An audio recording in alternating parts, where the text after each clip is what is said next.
Olá pessoal, tudo bom? Eu sou a professora Débora e hoje nós vamos conversar um pouco mais sobre modernismo brasileiro. Bom, nós vimos aí então o pré-modernismo, vimos também a primeira fase e agora nós vamos para a segunda fase do modernismo. Hoje eu vou compartilhar um pouco com vocês sobre esse momento da segunda fase voltada ao romance.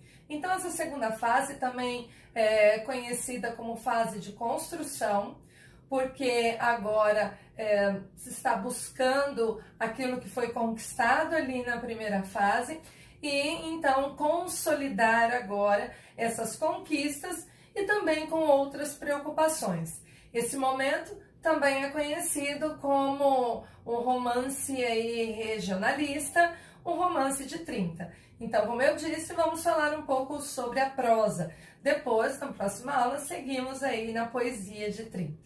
Então, esse período dessa segunda fase modernista, que é o nosso romance de 30, ele se estende aí de 30 a 45, né? Quando eu tenho esses dois momentos aí nessa segunda fase.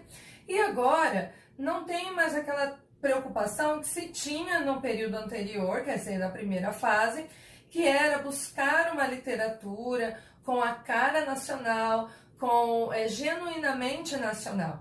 A preocupação agora, o foco está então naquela literatura mais voltada às regiões. Então, uma preocupação, uma temática mais social. O nosso contexto histórico está, assim, bem pesado, era um momento de muita dor, de muita angústia. Nós estamos vivendo aí, dentro desse contexto histórico, Revolução de 30, Revolução Constitucionalista, o Terceiro Reich, a Guerra Civil Espanhola, Segunda Guerra Mundial e vindo aí até a Guerra Fria, as bombas atômicas. Então, como eu disse anteriormente, é um momento de muita angústia, de muita dor. E há nesses escritores modernistas nesse momento essa preocupação agora social, a preocupação com a angústia vivida então por as pessoas que compunham este momento, mas voltada então a aprofundar aí o conhecimento das regiões. Então nós vamos ver aí a questão do Nordeste, vamos ver um pouco ali no Rio Grande do Sul, também vamos ver ali as grandes metrópoles. Então eu tenho um pouco de tudo direcionado a cada escritor desse momento. Nós temos Raquel de Queiroz, nós temos Euclides da Cunha, Graciliano Ramos. Então eu tenho muitos autores que compõem, que escrevem obras maravilhosas nesse período e que vamos agora estudá-los também. Bom, esse momento, pensando nas características dessa segunda fase, desse romance 30 ou regionalista, nós temos uma obra mais ligada à questão social, uma literatura mais engajada, isso significa mais politizada. Os nossos escritores, eles têm um movimento mais esquerdista, então estão muito envolvidos com a política, se posicionando ali politicamente, não tem como fugir disso. Todos eles estavam envolvidos de certa forma nesse momento com a política. Então, uma denúncia contra a opressão que as pessoas tinham ali no âmbito, principalmente no colonialismo, com os grandes detentores de terras. Então, nós temos uma denúncia dessa miséria, desse problema social que tomava o país. Então, deixa um pouco essa questão dessa preocupação com uma literatura genuína nacional para uma literatura que, de fato, não só falasse dessas questões, desses problemas sociais, dessas regiões esquecidas, como aconteceu no pré-modernismo, mas agora também há essa denúncia, há essa preocupação e um movimento para que isso pudesse, de certa forma, se transformar.